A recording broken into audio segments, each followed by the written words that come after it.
foul, like she did 5 times in game 1. Becky Hammond could get 15 calls in a row and one goes another way, and she starts screaming and crying. A'ja Wilson doesn't like Lexi Hall. She's always pushing her, but that's an illegal screen. And then Lexi Hall, and they get 4 fouls in a row. That was not a foul. That was not a foul. This is crazy. 4 consecutive fouls. So from 8, it goes to 13 really quick, and the rest was history. It looks like Howard got hit in the arm by 2 players. They don't call foul. It was a shot clock. But the rest of the game were just a whole bunch of fouls being called. And the Las Vegas Aces lose game 1 on their home court to the Indiana Fever, 89-73. The Indiana Fever were in control of this game from a little bit of a, they were able to contain a little bit more. How did you feel like they were able to be successful in that regard? I mean, the physicality won. She's like a little pinball. I know that the museum's right down the street, so sometimes I feel like she's getting pinged around everywhere. Were you able to find any flow, and when that was the case, what are you trying to do to jumpstart things, maybe on the defense? Well, it's hard for us to find flow when there's a foul call every 10 seconds. I mean, it just really is. And when they're at the free throw line, we can't get up and down the floor, and that's a challenge. They were much more aggressive and physical defensively, we didn't counter that with our off-ball actions or with our back cuts. So they took us out of our comfort zone. I mean, offense is bump and grab a wide receiver in the NFL for those first 5 yards, but you can do it in the W for the whole half court. You put 2 hands on somebody like that, it should be an automatic foul. They have the freedom of movement. There's no freedom. And I'm not saying that we're not fouling too. I'm not saying that. Wilson, look at that foul they called for. Yeah, saved her. That's some bull crap. I love Aaliyah Boston. Great job today playing defense. Look at that. Another foul. Bailed out by the refs. I get pissed off. This is the worst one.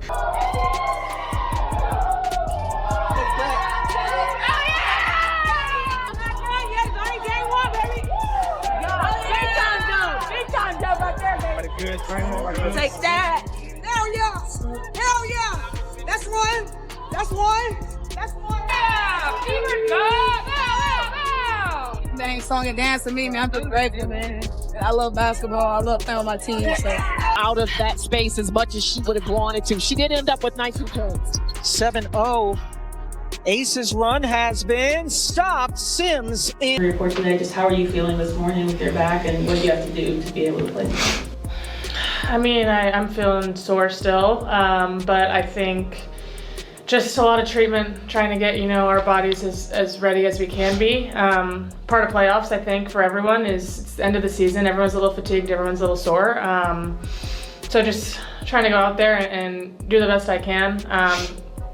A lot of treatment with our trainers. I'm really thankful for them to spend a lot of time with me today, a lot of time with me yesterday. Yeah, I mean, it's how you look at it. It looks, honestly, by some of the fouls and the way it was going, it looks like we were almost too physical, but yet at the same time, I feel like we have to be able to get that on the other end. I think, sometimes when you just look at the game as a whole, when you look at the way that it works, sometimes you manipulate it into different ways and you have smaller matchups. So, I mean, I just don't think it's really possible all the time for some of those smaller matchups to really do such a clean job of that. But hey, I'm here to hoop. In the NBA, you cannot blindside somebody and set a screen on them without enough time for letting the player being screened react.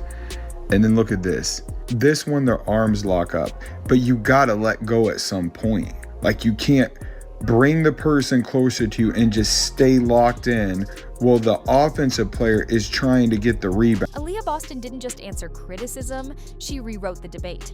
In a new interview, the Indiana Fever Center used cold, detailed numbers and on-court film to dismantle Sheryl Swoop's doubts about Caitlin Clark's impact. What began as a veteran's critique turned into a league-wide flashpoint, igniting millions of reactions and forcing executives to take notice. This wasn't a heated soundbite. It was a calculated, data-driven statement that put Boston and the rookie class she represents at the center of the WNBA's next great generational clash. TV ratings spiked the moment Boston's interview aired, with social media tracking 3.4 million interactions in 12 hours, a surge rivaling Clark's pro debut. Rather than emotional counterpunches, Boston built her case like a film session, showing Clark's manipulation of defenses, citing 8.2 assists per game since the All-Star break, and Indiana's 14-point net rating swing when Clark plays. Swoops had questioned that very metric. By presenting verified tracking data and pace-adjusted efficiency, Boston turned a talk show critique into an evidence trial and won.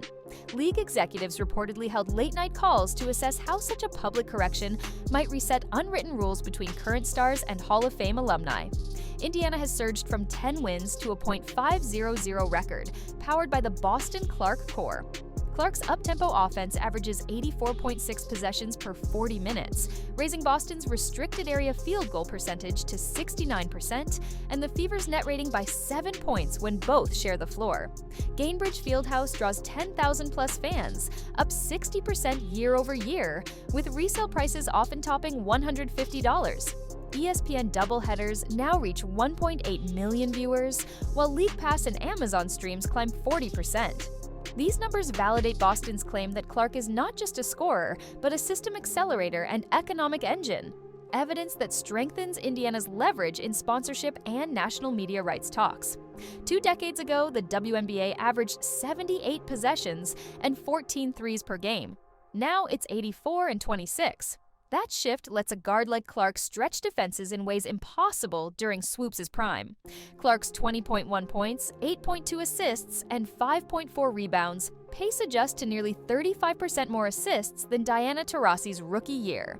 Indiana's net rating has leapt from negative 8.4 to positive 1.2, a turnaround unmatched since the 2011 Lynx rebuild. Boston also highlighted her own evolution. 18% assist rate for a center, crediting Clark's perimeter gravity.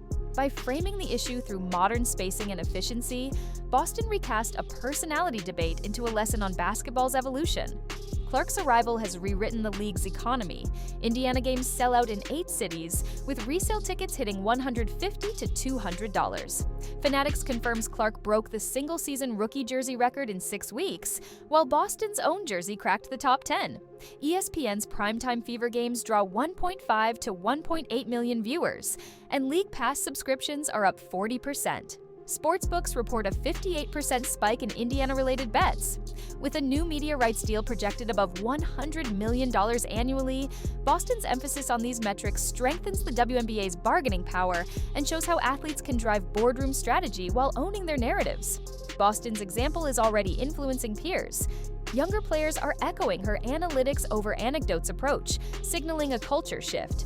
Indiana, projected with a 70% playoff chance if its plus 6.7 net rating core holds, could use a deep run to accelerate merchandise growth, global exhibitions, and stronger collective bargaining leverage. Sponsors pivoting from veteran icons to Boston and Clark underline a new marketing order.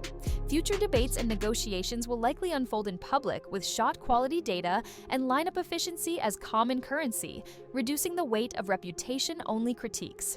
Aaliyah Boston's takedown of Sheryl Swoops wasn't just a viral flash, it redefined how women's basketball measures greatness. By rooting her defense of Caitlin Clark in analytics and business evidence, she proved that today's stars can shape the WNBA's story both on the floor and in the marketplace. The question now, will Hall of Fame voices adjust to an era where pace-adjusted stats and net ratings speak louder than rings? And will the next generation demand that every claim about impact or legacy be backed by data? One thing is certain, league debates and the next collective bargaining table will never look the same again.